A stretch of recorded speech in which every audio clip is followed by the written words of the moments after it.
Hello అండి, welcome to our channel ముద్దపప్పు.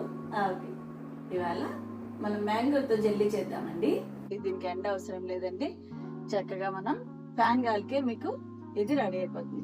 ఒక్క 1 డే ఓపిక పట్టామంటే చక్కగా మనకి మామిడి తండ్ర రెడీ అయిపోతుంది. ఇది 1 year అంతా ఉంటుంది.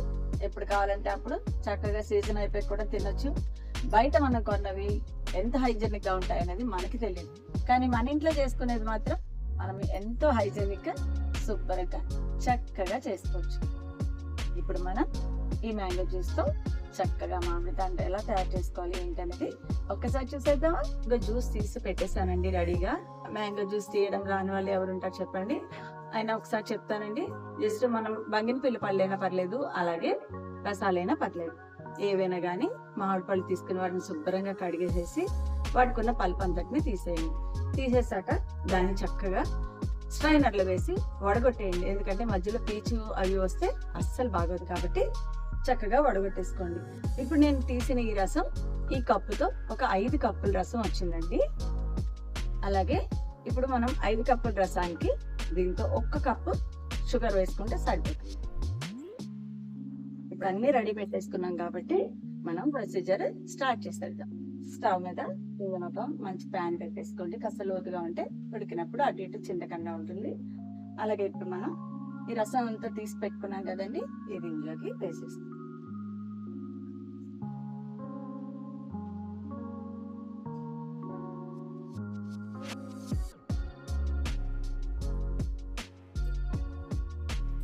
ఇప్పుడు దీన్ని సన్నం సైడ్ మీద ఒక 5 నిమిషాల పాటు ఉడికిద్దామండి. ఉడికించినంతసేపు కూడా మనం దీన్ని కలుపుతూనే ఉండాలండి. ఎందుకంటే మనం కొంచెం కలపడం మానేసాం అనుకోండి, ఏదైనా కొంచెం అడిగట్టినా కానీ తాండ్ర వాసన అంతా మారిపోతుంది. కాబట్టి ఒక మంచి ఫ్లేవర్తో ఉండాలంటే మామిడి తాండ్రని ఇలా కలుపుతూ ఒక 2-3 minutes ఉడుకు పట్టే వరకు ఉంచామంటే తర్వాత షుగర్ వేసుకోవాలి. ఇప్పుడు కాస్త ఉడుకు పట్టింది కదా, ఇగో చూసారా, అలా కొంచెం ఉడుకు పట్టగానే మనం ఒక 1 కప్పు పంచదారని అందులో వేసేసుకోండి. పంచదార వేసాక కాసేపు అలాగే కలుపుతూ ఉండండి. కొంచెం బాగా ఉడికాక మనం అప్పుడు దాన్ని ఒక ప్లేట్లోకి తీసుకోవాలి. దీన్ని మినిమంగా ఒక 10-15 minutes అయితే ఖచ్చితంగా ఉడికించాలి. ఇది ఉడికిందో లేదో తెలియాలంటే ఒక చిన్న టిప్ అండి. ఏం లేదు, ఇప్పుడు ఇది ఇలా ఉడుకుతోంది కదా, దీన్ని కొంచెం తీసుకుని ఒక ప్లేట్లో వేయండి. ఆ ప్లేట్ని జస్ట్ మనం ఇలా కొంచెం ఉంచామంటే చూసారా అలా స్ప్రెడ్ అవుతుంది కదా, అలా అవ్విందంటే ఇంకా మనకి అవ్వనట్టు లెక్క అనమాట. ఇప్పుడు ఇంకా అవ్వలేదు కదండి, ఇంకొక 5 నిమిషాల పాటు దీన్ని ఇలాగే ఉడకనిద్దామండి. ఇదే తాండ్రని మనం బెల్లంతో కూడా చేసుకోవచ్చండి. బెల్లంతో చేసుకున్న పంచదారతో చేసుకున్నా కూడా టేస్ట్ చాలా బాగుంటుంది. కొంచెం బెల్లం అంటే కాస్త మనకి కొంచెం గోల్డెన్ బ్రౌన్ లాగా వస్తుంది, అదే పంచదార అంటే మనకి మంచి కలర్ వస్తుంది. చూసారుగా ఇప్పుడు మనకి స్ప్రెడ్ అవ్వట్లేదు, అంటే ఇది ఉడికిపోయింది అనమాట. స్టవ్ ఆఫ్ చేసేసుకుని ఇప్పుడు దీన్ని పళ్ళెల్లోకి వంచేసేసుకుందాం.